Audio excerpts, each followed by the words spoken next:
Welcome back everyone to another ESO build video. Today is going to be a brand new build called Flawless. This is a Magicka Nightblade for the Markarth DLC. Now I know I've held back a little bit on the Magblade because quite honestly they've had so many changes in the past. There was no point me giving you a video that would waste your time because it would have to be changed again very soon. However, quite happy with it now, and this particular build is called Flawless because it will never fail a crit on the front bar. You need the most basic group buffs to acquire that, but you can actually achieve 0 failed crits on your front bar. This can be used in trials, groups, or solo. It doesn't matter what content you put it into as far as PVE is concerned, it can do it all. It can hit very decent single target DPS numbers as well, and it doesn't require any trial gear. Easy rotation, easy to grab gear. Let's go. How did you do that? How did you do that?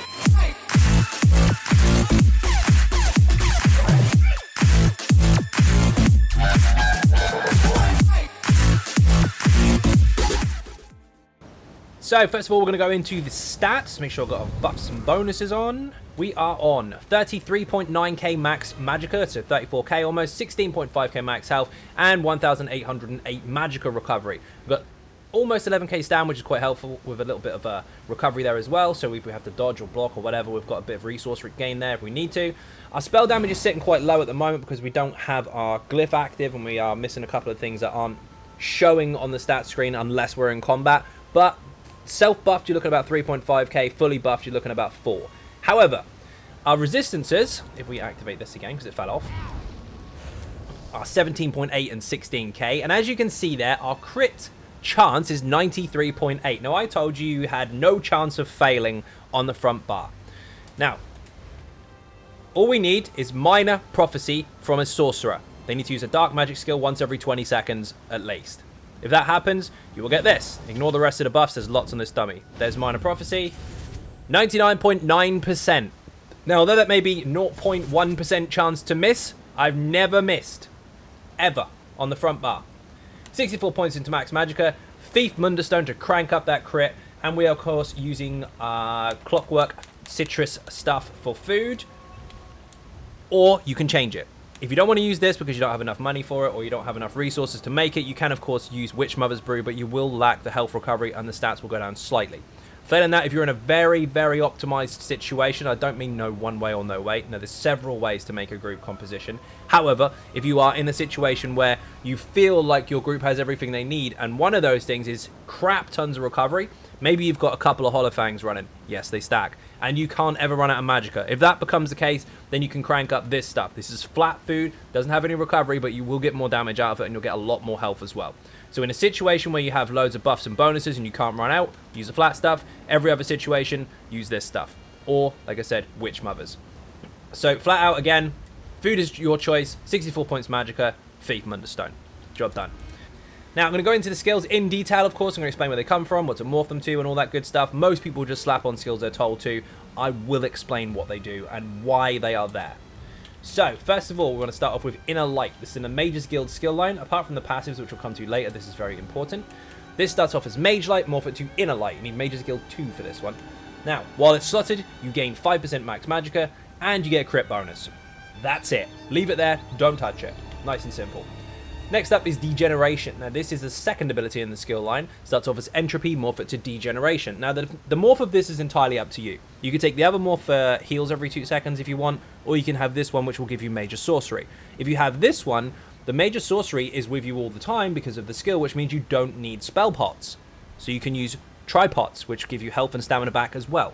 But that is a choice. Activate this, it'll do single target damage to the target. Yes, you can put it on multiple, and it does damage over time. So if you want the heal version, you'll have to use spell pots. If you don't want the healing version, you can use tripots all day long. And these two together negate the need for a potion. So, like I said, tripot, health, magic standback. These two, Major Prophecy, Major Sorcery. Those two come with spell pots. You don't need spell pots if you have these two. Next is Merciless Resolve. This is in the Assassination skill line. Last ability to unlock starts off as Grim Focus, morph it to Merciless Resolve. Now, this is a very complicated skill for most people. It sits on your bar, you activate it, and for doing light or heavy attacks, when you stack up to 5, you will actually increase a bonus that it will give you per hit. So up to 5. It will give you 2% crit damage and crit heals. So any damage that you do, which you crit, will be stronger. Any heals that you do, which you crit, will be stronger. Now, the twist to this is if you activate the skill itself after you've stacked up your light attacks or heavy attacks, you will consume that buff, it will go away, and you will fire an arrow at the target. It will be 50% less cost of the actual skill itself though, so it will be quite cheap to fire. So what do? Do you stack up your crit damage and keep it? Or do you stack it up, fire it, stack it up, fire it? Now that is a choice for you, but we're going to go over that in the rotation itself. However, if you do fire it, it does give you a massive heal as well, which is really, really nice. Now, the trick to this also is every light attack you do, it stacks up by 2% up to 5. It also says by every heavy attack, but that's false. Every light attack will give you 1 stack. Every heavy attack will give you 2. So you can do 5 lights, or 1 light, 2 heavies, or 3 lights, 1 heavy.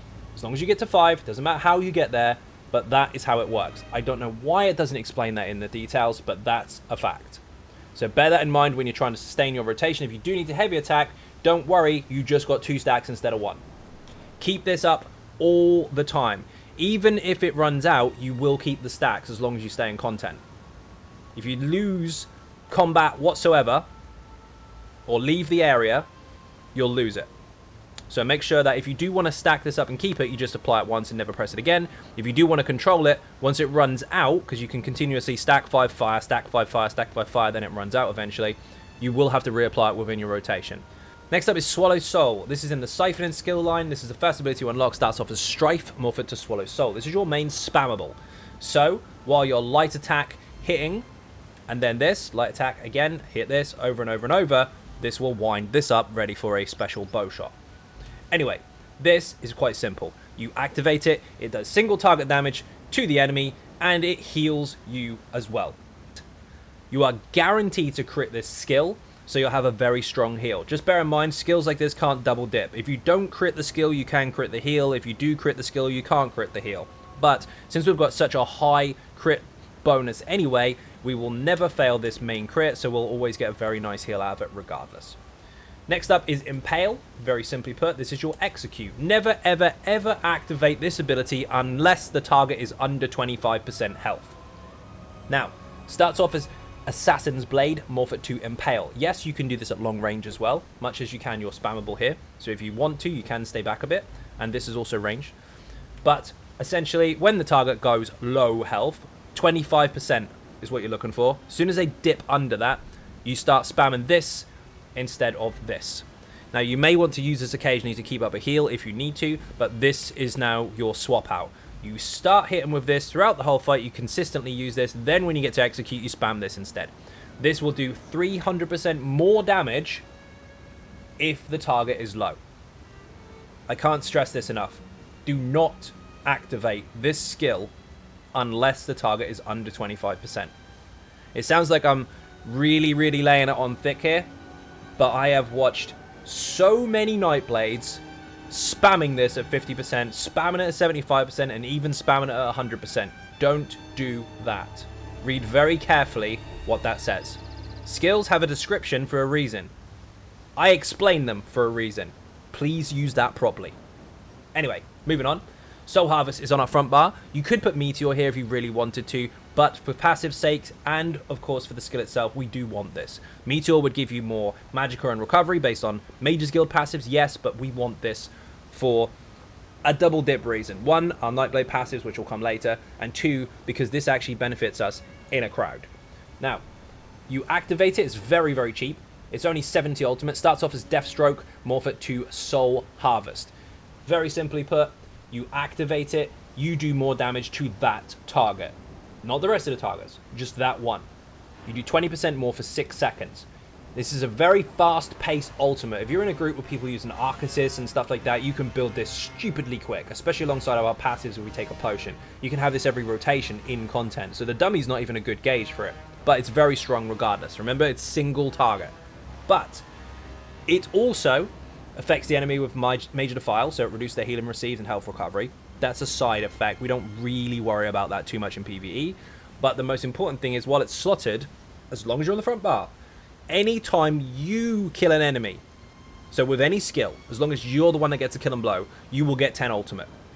So if you have your damage over time down, for example, which we've got on the back bar, we'll come into that in a moment, and things start dying in dots every single time they do, as long as you're on this bar, you'll get 10 ultimate. If you start stabbing stuff with Impale, say there's 5 ads, and you light stab one, light stab another, and so on and so forth, within that short period of time, you've gained 50 ultimate. It's very, very quick. So this is your main ultimate on the front bar. We are using a more destructive one, which is the correct term for it, I guess, on the back bar, which you can, of course, take advantage of this bonus. The more kills you get on the front, the more ultimate you gain to be able to use the one on the back. That's essentially what we are going to do, but on a single target fight, you want to utilize this as much as possible. Back bar is very simple. Inner Light gives you a max Magicka and spell crit bonus. We've double barred it. We never lose that bonus. Unstable Wall of Fire. Destruction Staff, skill line, second ability to unlock, starts off as Wall of Elements, morph it to Unstable Wall of Elements. Now it says Unstable Wall of Elements here, but it says Unstable Wall of Fire here, because yes, you've guessed it, we're using a Flame Staff. You put this on the ground, it does damage over time to all enemies caught inside of it. If, by chance, you or anybody else applies a burn-in status effect to those targets, they will take 20% more damage from this skill. And, after it ends, it will explode. Note very carefully it says, when it ends. An ability ends when it finishes, or when you recast it, because you've effectively casted a new one and the old one has ended. So yes, in some situations, if you needed a bit more AoE, you could spam it. But that's a very rare situation. Essentially, you need to keep this down on the ground at all times. And with it being an area of effect weapon ability, that is somewhat static, you put it down and leave it, that can apply your back bar glyph as well. Yes, that can jump around to ads, but if you're single target, that's obviously guaranteed to hit the same target all the time. Very nice indeed. Now, next up is your siphoning attacks. This is in siphoning skill line. This is also somewhat of a flex slot. So, starts off as siphon, strikes, morph it to siphoning attacks. This is the fourth ability to unlock, by the way, so it takes some time, but if you activate it, all of your light attacks and heavy attacks will heal you. Your light attacks will heal you for 1495, and yes, that does scale with healing received, healing done, and all that good stuff, and it restores Magicka. If you heavy attack, however, it will double it. So you have twice the value. So almost 3k health and almost 200 Magicka back. And since this is a flat value and not connected loosely to any other skill apart from a light attack itself, you can crit this. And what did I say about our front bar? You will never fail a crit. So while you damage on the front bar while this is running, all the damage that you do will heal you so long as it's a light attack or heavy. So what have we got here on the front bar? Light attack, which heals us. Swallow Soul, which heals us. Light attack, heal. Swallow Soul, heal. You get the idea. It's nuts. So you want to keep this up for 20 seconds if you can, because if it lasts its full duration and runs out, you'll actually gain back 4,270 Magicka, not including the stuff you got back from your light attacks and heavies. However, this is kind of a pot. Every tick, this will fill up an empty glass, and it will get fuller and fuller and fuller and fuller. When you activate the skill again, it will consume it and give you back how much it has accumulated over time. So if you activate it and then apply it for 10 seconds, or after 10 seconds, you'll get half that. If you activate it after 15, you'll get more. If you leave it to the full duration, you'll get the full amount. If you activate it straight away after you've just cast it, you'll get barely bugger all out of it, and it's a waste of Magicka. So the trick to this is to make it run as long as possible. You don't have to use this all the time. If you're in a situation where your sustain is struggling, keep this up once every 20 seconds, so every 2 rotations. If not, then you can dump it, if you're not struggling at all. And you can swap it for Soul Trap, which is really nice. That is actually going to have to be used once every rotation, so it can get a bit expensive, but like I said, if you've got really, really good resources in your group anyway, shouldn't be an issue. Plus, if you kill something, you'll get 20% back of all 3 resources, so it's like a tripod. Really, really handy skill. Again, these are choices. Now, the other skill you can use, of course, is very, very popular. Everyone's using it. Why not? Is, of course, Mystical Orb, or Mystic Orb even, in the Undaunted skill line. Now, this does stupidly high damage over time. It's very, very powerful. People can take synergies and get resources back and make it explode. But just bear in mind, this travels bloody fast, so you're not going to get the full damage out of it in most situations. It will just pass through the target and act as another dot. The downtime on this, as far as damage application is concerned, is actually somewhat quite high. It's really good in trash pools, though. Big fights, if it's like a dragon or something, you can get away with it. Small fights, it's probably going to do about 5 or 6 ticks before it gets to the end where it can't reach anymore. Again, your choice. You can use this, or you can use Soul Trap, or you can use Siphon Attacks if you want to keep your resources up and survive. There's barely anything in it between Soul Trap and Mystic Orb as it stands, unless it's in an AoE situation, and again, it depends on your group. One will do more damage than the other, obviously, because this doesn't do any damage, and this does, but if you've got no resources, you're not doing any damage anyway. Choice is yours. Anyway, next one is, of course, Harness Magicka. Very simply put, go to your light armor skills, make sure you're wearing 5 pieces of light, and you can use this. Starts off as annulment, morph it to Harness Magicka. This is a damage shield. If you're taking too much damage, apply it, and it will protect you. Once an 8.4k damage shield is gone, then you'll start taking damage in your health. This is capped at max health, but it's controlled by max Magicka. So the higher your magic pool, the stronger it is, but your health will determine how far it can go at a stopping point. So effectively, if this wasn't capped, we could have a 12 to 15k damage shield, but because it is capped at half your health, health is considered very important for this. So if you are receiving buffs and bonuses via Ebon or from minor toughness and stuff like that, this will actually be stronger. Next is Twisting Path. Very simple. Shadow skill line, third ability you unlock, starts off as Path of Darkness, morph it to Twisting Path. The other one is a heal. Now, when this is on the ground, as you apply it, you'll get a speed buff, and you'll do magic damage to all enemies caught inside of the area of effect every 1 second. This is actually stronger, flat out, than our Wall of Elements. In fact, almost double. It's very, very strong. Unless, of course, they do burn and status effects inside of there, in which case it'll be a little bit higher than it should be. These two here need to be on the ground at all times. Our back bar is not strictly for spamming damage. We've got a resource gaining skill here, unless you change it. And here we've just got 2 dots. So it's dot, dot, swap, get to the front, spam stuff. That's pretty much what the rotation is. Now, our ultimate on our back bar is Fiery Rage. Starts off as Elemental Storm, morph it to Elemental Rage. It's in the Destruction Staff skill line. You want it to be Rage because this is the one you can place. Now, with it being Fire versus the flat version of it, we actually do 15% more damage. This is very expensive. It does a stupid amount of damage. You want to use this as your main opener for a fight or in big trash pools, whichever. If you can get loads of ultimate within your rotations on a single target fight, maybe people are using Arc Assist in your group, maybe you're taking a lot of synergies, maybe there's trash in the fight and you kill them and you get ultimate really quickly.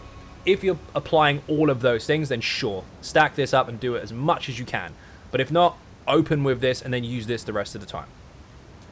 Now, passives. These are very, very important, so do pay attention.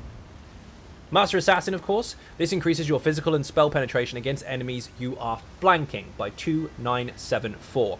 We have a pen bonus. For free. Don't have to actually do anything but stand behind or beside the target. I know this doesn't apply to dragons. Unless, of course, you're out in the real world, overland, where you can get behind them. But in fights, in Sunspire or in Braslock or anything like that, you can't get behind the dragon. But everything else you can. You should be behind the enemy anyway. So for you not being stupid and standing near the tank, you actually benefit. So you don't need too many points into penetration. In fact, none. None at all, as long as you're standing behind them. Also, this increases the duration of stun from sneak. That's not that important, but the pen bonus is. When an enemy dies within 2 seconds of being damaged by you, you restore 1000 Magicka and stamina. So if you're executing stuff and stabbing it with this, if it's really low health, you get ultimate back because of this, but you also get resources back because of Executioner. This increases your weapon spell crit ratings by 438, so both of the ratings, not just one. And this is based on however many abilities from this skill line you have on the front bar. So as you can see, this here, and this here is 3 of them. And this increases your crit damage. All critical damage that you do will be increased by 10%. Also, dealing crit grants a buff to your group. So everyone will get minus savagery, increasing their weapon crit rating. All you have to do is crit. We cannot fail crits on the front bar. And for the privilege of critting, we have more damage. Win-win. Shadow. Increases your health, stamina, and Magicka recovery. Brilliant. This gives you a resistance buff. This went up, actually. Minor Resolve used to be, Major Resolve, in fact, used to be 5280. Now it is 5948. All we have to do is apply a Shadow ability. And for 9 seconds, we will get that buff. A resistance buff. Twist and Path lasts 12 seconds. We're actually going to apply every 10-ish. So we're going to have this up a very, very long time. Really handy. Don't let that run out if you can help it. This increases your max health by 3% for a shadow ability on your bar. For each one, in fact, we have one on the back. So on the back bar, we've got more health. Whoop-de-doo. We're not really using that to our biggest advantage ever. If you want it, take it for that small bonus there. Maybe you can block and shield on the back bar, who knows. But if not, you can dump it. It is important, but we're only using it on one bar anyway. So if you haven't got enough skill points to really spec into this sort of stuff, then don't. But if you do, then of course treat yourself. This increases the duration of your non-invisibility shadow abilities as well. So instead of lasting 10 seconds, it's actually lasts 12. After drinking a potion, you get 20 ultimate. Alongside ultimate from kills, that's a lot. 1 kill plus a potion pop is 30 ultimate. This only costs 70. Build that really, really fast. This increases your max magic by 8% while a siphon ability is slotted. Front bar, we have Swallow Soul. Back bar, we have Siphon and Attacks. If you took Siphon and Attacks off for something else, you would drop magic on the back bar. Get to the front quickly, otherwise you're going to lose your bonuses. This increases your healing done by 3% for each Siphon ability slotted. Same again. 1 on each bar. And after casting a Siphon ability, you will gain 2 ultimate, and this can happen once every 4 seconds. 10 ultimate from getting a kill. 20 ultimate from taking a potion. And every 4 seconds, this spammable will give us ultimate back. We are going to use this at least 4 or 5 times on the front bar. We're going to end up getting 4 ultimate plus every single rotation just from that, which is quite handy. Plus, when we get to the back bar, we use this as well. So every rotation with a bar swap, you're looking at least 6 to 8 ultimate, which is quite nice, especially alongside of our passive ultimate, which you get from lights and heavies. Structure staff, of course. Trifocus is very important. If you do heavy attack with a flame staff, you will do 12% more damage than the heavy attack is supposed to do. If the target's off balance, you will get 70% more damage done by that. So take advantage of that situation. If you are running low on Magicka, wait until the enemy's off balance if you can, and heavy attack then. You'll get the most out of your damage, and you'll get double resources back because it's off balance. But we cannot fail to crit on the front bar if we have Minor Prophecy.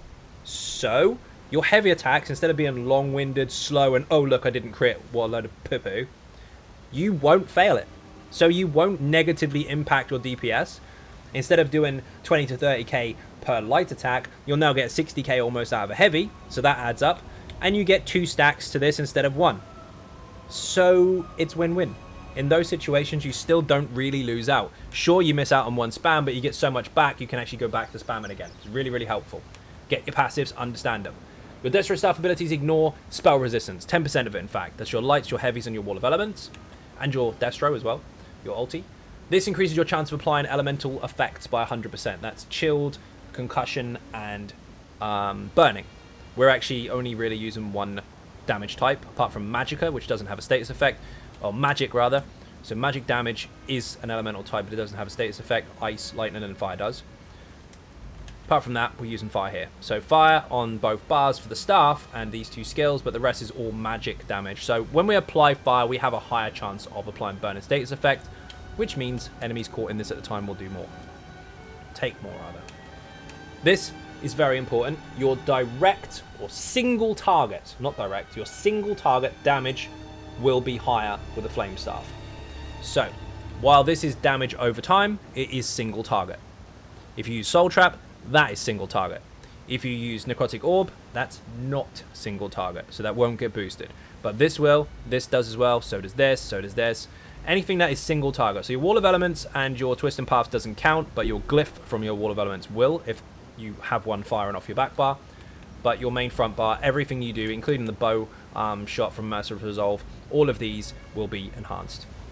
Light Armor, of course, we're using 5 light. You want to get every single one of these. This will increase your effectiveness against snares, basically. You won't be as slow. And, of course, it reduces the cost of sprint if you're trying to get out, stuff like that. Also, increases your mag recovery and reduces the cost of abilities. This will increase your spell resistance, which is why our spell resistance is higher than our physical. And this will increase your spell crit. You must have 5 pieces for these. This also increases your penetration, your spell pen. So we do not need any points into spell penetration whatsoever, especially if we're standing behind the target, because if you've got all your buffs and bonuses applied to your group, then you have an extra 3k just standing behind it. It's really, really nuts. Massive passive, make sure you get it. That was not meant to rhyme, but it did anyway, never mind. Don't need anything into medium because we don't have any medium pieces, but we do have 2 heavy. This will increase your physical resistances and your spell resistance for each piece worn.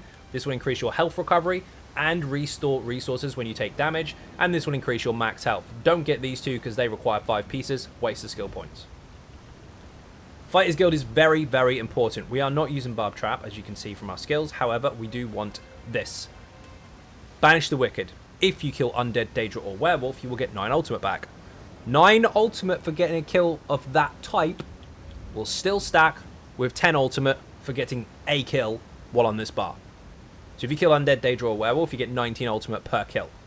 You just need to kill 3 skeletons and keep up light attacks. By the time they're all dead, your light attack passive regen and this combined will give you 70 ultimate. Really, really nice. Do not miss that passive. Mage's Guild is actually very, very important. So, we are not Mage's Guild 10 for the ultimate, but you might want it for the passives. This reduces the Magicka and health cost of your Mage's Guild abilities, so it gets degeneration down.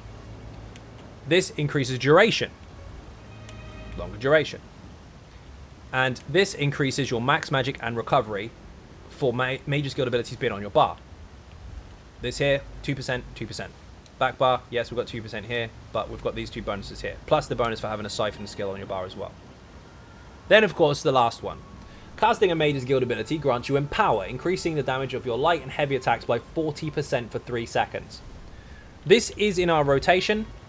We will be able to take advantage of that. Granted, if you have Gallonway in your group already and the tank is getting hit and they're blocking and giving you Empower all the time, this won't make a bit of difference because you will have it anyway. But if you don't have it, it's still a nice addition to have this in your rotation so that you do actually benefit from this actual shiny passive here. And if you are heavy attacking during an off-balance moment, make sure that you apply Mage's Guild skill first. So if you know it's coming up, apply Degeneration early. Take advantage of this passive. Understand how it works. It's very, very strong. With your chance to crit being so high, 99.9% in a group, and off-balance heavy attacks and all that good stuff, you're going to crit the heavy attack. You're going to get all these stack-on bonuses. It's going to be very, very high. So whereas most situations, unless it's a lightning staff, you tend to lose DPS by doing a heavy attack every so often because you need to then fill the gap because you might not crit, this is going to still be very, very high. Undaunted, of course, is very important. These two are essential. If you take a synergy, you get 4% resources back. Max health, max stamina, and max magicka. Take every single synergy you can see. Every single one is a benefit to you, and every single different one that you take is on a 20-second cooldown anyway. So other people can take them after you, or you can take them after them, whichever. It doesn't make a difference. If someone tells you stop taking synergies, they don't understand the game. This increases your max health, stamina, and magicka by 2% for each type of armor worn. We're wearing 2 types, light and heavy, so there's your 4% across the board. We are a cat. Yes, I tried high elf and lots of other stuff as well. Even Nord, actually. But this increases your health recovery by 100 and your stamina mag recovery by 85, which is very, very nice for us, especially alongside of our 15% bonus we get for our race, class even. This increases your max health, magicka, and stamina by 825. That also helps so we're not too squishy. We're over 16k health rather than being under 16. And this increases your critical damage and critical healing by 10% all the time. Remember, this crit heals all the time, especially if we're on the front bar. Back bar you can sometimes fail, but the front bar you will not. And our light attacks and swallow soul and all that kind of stuff, they're all going to crit. Everything we crit, damage or heal, will be stronger. Stacks with our bonuses, stacks with our class bonuses, all the stuff together stacks. Now you can go high elf if you want. High elf was also fine. You had more spell damage and more max magicka, but you did lack the recovery and the health and everything. So they do balance out very, very close. One's got more crit damage, we're critting all the time. The other has more flat, which pushes the strength of your crits anyway, because if you've got a higher base, your crits are higher. So they're very, very close, but overall, the Khajiit did work out a lot better for this particular setup. Again, choice is entirely up to you. Now, we are also taking advantage of alchemy. You do want to make sure you get medicinal use. You are going to use potions. If you don't use potions and you don't have that passive to get extra ultimate, you're doing it wrong. But we are using long-durated potions. If you're using tripods, if you're not using the healing version of degeneration, if you're not using structured entropy, then of course you have 47 seconds of health recovery, mag recovery, and stamina recovery. If you're using spell pots, same applies, but for those buffs instead. If you don't have this, they last 35 seconds instead of 47. The cooldown's 45, so you can basically keep them up 100% of the time. They're consumable buffs, they give you ultimate as well. Take your potions. Now we're going to go into the gear, and hopefully people are going to be quite happy with this. One of them is very, very popular. So If you haven't got it already, I would be surprised. I actually don't use the set on most builds, and yes, they've been tested on all of them, but for this one, we want as much crit as possible. So surprise, surprise, Mother's Sorrow, only on the front bar. If you have the Maelstrom Inferno staff, put it on the back bar. If you have Perfected, sure, that's great. You've got a pen bonus that is never going to be useful to you. If you have the basic version, even better, because now you didn't have to waste your time in Vet and you got a really, really easy ride going on Normal. Normal, absolutely fine. So Flame Staff infused on the back with a Flame Glyph. Precise Mother's Sorrow, so we can crank up that crit. Now, we want a weapon and spell damage glyph on this one because then we can control it more on the front bar. We want the Flame Glyph on the back so we just constantly fire it. Yes, this can jump around on ads, but on the single target fight, it's going to be constantly applying. We didn't put it on the front because we don't have infused. We're light attack spam, light attack spam, light attack spam. This isn't going to fire very often, so you want a duration glyph instead. Now, what we do want to make sure is that we have this on the front bar only and stay on the front bar as long as possible. That way you'll never fail your crits. However, if you don't have the Maelstrom staff, you can double bar Mother's Sorrow and you'll have a very high crit bonus on both bars. In fact, you will never fail on the front and you will almost never fail on the back. Big, big difference. However, the overall DPS difference from the two, if you don't have this, is not the end of the world. You can still crack over 80k without the Maelstrom weapon. However, with the Maelstrom weapon, you, if you are good at your rotations, should be able to crack 90k plus. It will actually go up to about 95 on a good day. Now the helmet is of course Zan. Make sure you're staying close because otherwise the beam will break. This does damage over time. Every 1 second it'll get stronger and stronger and stronger. And it lasts 6 seconds with an 18-second cooldown. So it's 18 seconds down, but you do have 6 seconds up, so there's a 12-second gap overall, because the cooldown starts initially once you start doing damage. Just make sure you stay close. If you get outside of 8 meters range, it's going to break, and now you have to wait for ages for that to come back again. It's incredibly strong, it always has been, but you have to stay close. If you are a ranged player, and you cannot stay close to the enemy, then you need to take this off, and replace it with Jeff, more of Inferno. Still very, very strong. Up against each other, they were about the same on this particular build, so it's not the end of the world either way. But there is a reason we're using Zan over this. This has a crit bonus. Without it, you'll dip below 99.9. With it, you won't. This will drop your crit. You will fail to crit very rarely on the front bar, but you will obviously have a mega day drop and you can use it from range. Choice is yours. There are some other crit bonuses you can get from other monster sets, but these two were the two top ones for this. We are using Medusa. So we use 2 crit sets. 2 crit sets. Now, that is a bit stupid, because using 2 crit sets means you've got bugger all flat. So for most classes, that won't work out. This, however, we're a Khajiit with extra crit damage bonus. We are a Nightblade with extra crit damage bonus. So our flat is actually already boosted because we've got that nice buffer there. We've got it in our champion points as well. And then we've gained extra crit from our Mundustone. It was really, really nice. So we stacked 2 crit bonuses, one from Mother's Sorrow, one from Medusa, one's from Dungeon, one's from Overland. No trial stuff required. This will give you minor force all the time, and what did I say about crit damage being enhanced? We always have a beast trap. We never have to use it. It's on us 100% of the time. The way to apply this though, because it's a heavy set, is 3 jewelry with 2 bloodthirsty, 1 infused, so a bit of upfront damage and some more execute, and then 2 body pieces, so belt and chest is okay. I mean, you could use a different one for the belt. You could change it to a legs or feet or hands or whatever. I mean, feet and legs are the 2 higher resistances, so you probably want to use one of those. But either way, as long as you've got 2 heavy pieces and the rest is all light, you're all good. Bear in mind, your monster set must be light. Otherwise, you start breaking your armor passives. So essentially, crit all over the bloody place. Crit damage all over the place. We've actually got 3 10% bonuses all stacked together. And spell damage in your jewelry. Nice and simple. No trials required. Now, we're going to go into champion points. Same as usual for most of my builds for red and green. 72 into Ironclad to reduce amount of direct damage. 64 and 64 to Hardened Elemental to reduce pretty much everything you take anyway. And 51 into Thick Skin to reduce damage over time. 19 in Quick Recovery to increase our healing received. Yes, that includes from our light attacks and Swallow Soul if we're using our Siphoning ability as well. And we've got Field Physician, so if you are resin someone, you take less damage. 44 into Warlord to reduce the amount of stamina it costs us to break free. 75 in Tenacity, so if you are heavy attacking at any point in time, you get more back. Make sure you do actually heavy attack if you take this CP node here, otherwise it's a waste. 75 into Mag Recovery as well. 72 into Tumbling to reduce the cost of Dodge Roll, and 4 points in Shadow Ward just to get the 1% for block reduction and waste the points because we want this. Especially with the sticker book system, we want to make sure we get more loot from chests. 61 into crit damage, again, more crit damage, and 56 into flat. We've got 1 point spare, which we can't really use anywhere, so we just put that into Spell Erosion for now. 11 into light and heavy attacks from Staff Expert, and 66 into Master at Arms. Yes, these two do stack together, so this is all direct damage, but direct damage is also coming from light and heavy attacks from the Flame Staff, so this buffs them, but at the same time so does this.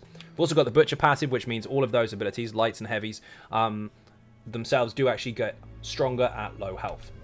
So while your light attack spamming your Impale, your light attacks hit harder. 75 into Thermitage, because we want a 23% increase to our damage over time, of course, but above all, we get the Exploiter passive. 75 points in this tree, and that's the only one that benefits us, will give us 10% more damage to off-balance targets. Remember what I said about the heavy attack earlier? That's important. Now we're going to go over rotation. Now, as far as showing off this bloody dummy is concerned, unfortunately, the PTS is a mess. I have tried countless times to get a valid finished product for you, and unfortunately every single time I try and demonstrate anything, this bloody thing freezes up, and sometimes I see my character standing still for 5 seconds and all of a sudden it fast forwards and shows everything that I just pressed. It's a hot mess. Now on live that has been fixed, so it's not a problem, but on PTS it's pretty bad. So the only thing I could really get out of it while lagging like hell was about 87k out of it, and that was with my character freezing up to crap and back. But with an active, non-failing run, you can crack 90 to 95 all day long, and here's the gauge for that. So if you stack this and drop your stuff and go nuts, you can start seeing the damage escalate in the top left-hand corner. So this is what it should look like. You can see at the moment I'm way over 120k. And then once you go down and start dropping consistency with your ultimate going away and you start doing this stuff, you start breaking down to about 90 to about 86k or so. And then if you stay to that consistently, then get to execute, you can then start hovering around the 90 to 95. So it's fucked, basically. The dummy actually looked pretty good there.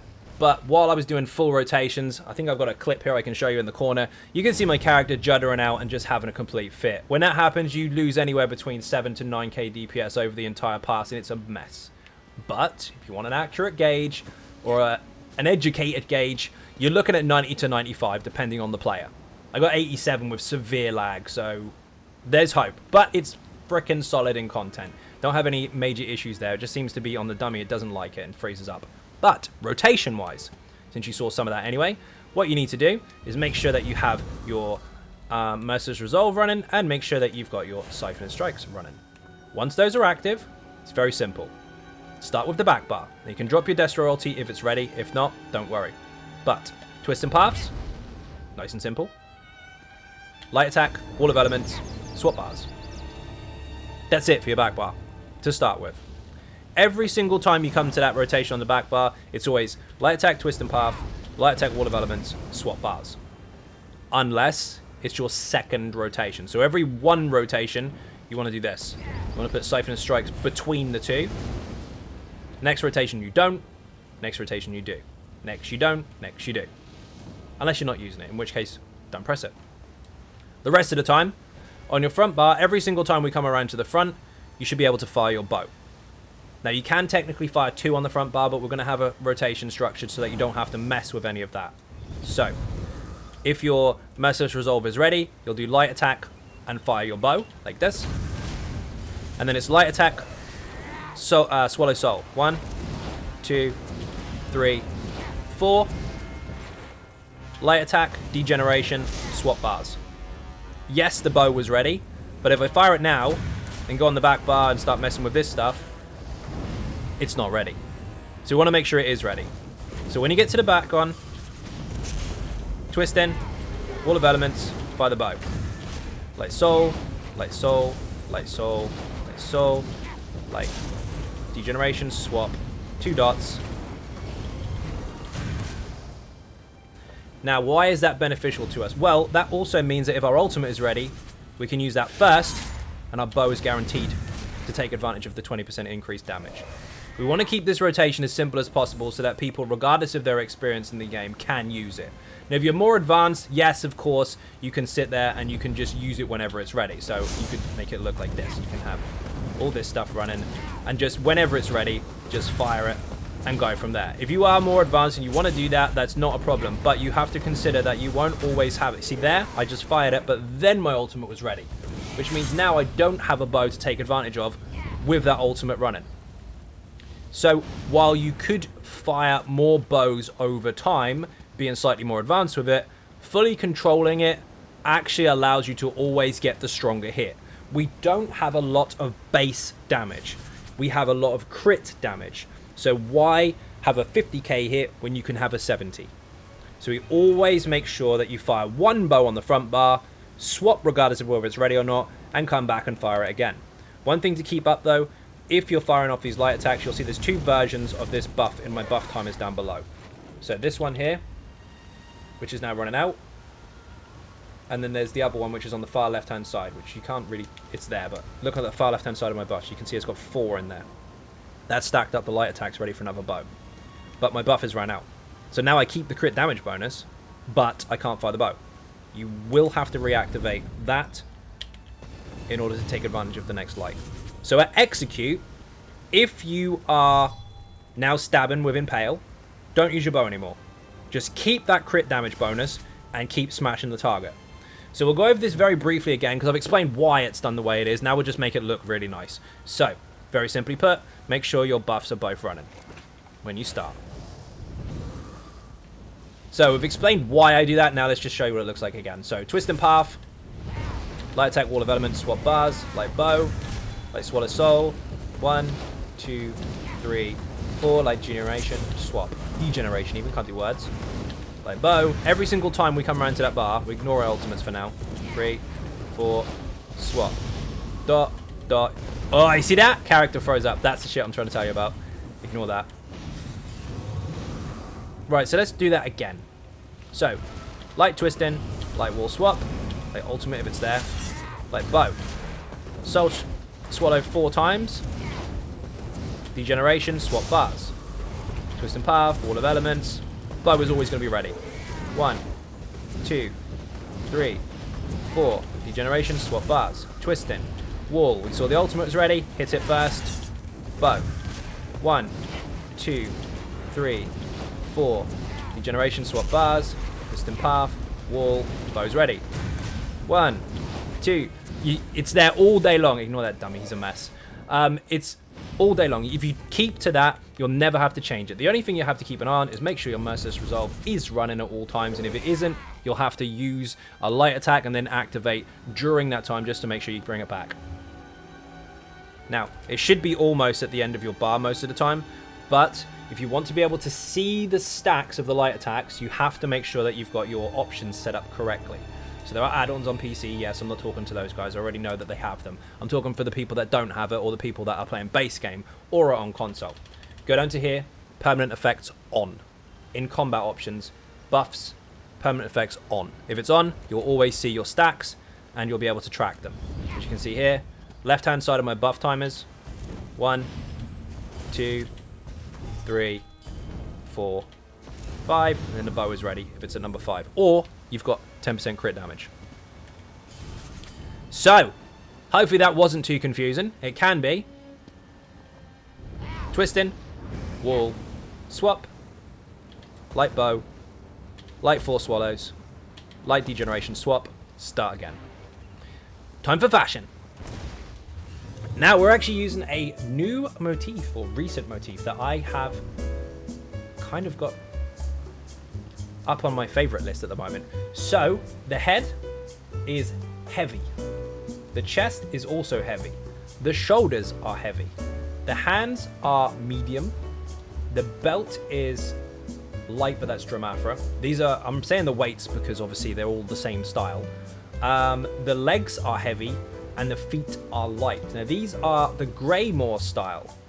I was not fully aware that this had existed, but for participating in the Harrowstorm daily quests in Western Skyrim, you can actually unlock this. So this is a really, really cool visual here. We've also obviously got the best staff in the game, which is the Ebon Shadow staff. And we've got also the Shield of Senchel staff on the back. You can use whichever you like, but that one looks kind of cool. Looks like a bit of a voodoo doll, actually, if you look at it from a distance. So, color-wise, what we've got is we have the Void Pitch, obviously, from Vatashran Hollows as the black, and we've got the Warrior's Steel as the kind of purpley, silvery type color. There's only 2 colors on this setup. That's all we're using.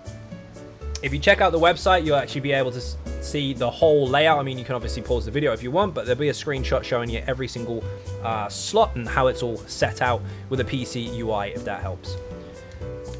So hopefully that was helpful. Hopefully that wasn't too boring. Hopefully you now have a better understanding how to approach this particular build. Don't judge the dummy at the moment on Markarth because it's a bit of a mess on PTS. However, if you're on the live server, you can have a really good crack at it because that one's actually working. Anyway, thank you very much for watching. I hugely appreciate support. If you are not subscribing on YouTube or following on Twitch, which I live stream every night, by the way, apart from Wednesdays, please do hit those buttons. They are free. Furthermore, if you want to help support outside the channel, there are some links in the info section for Patreon, Twitter, the Facebook, and of course the website, XynodeGaming.com, where all the written guides are, including this one. Once again, thank you for watching, and I will see you in the next video. Bye-bye.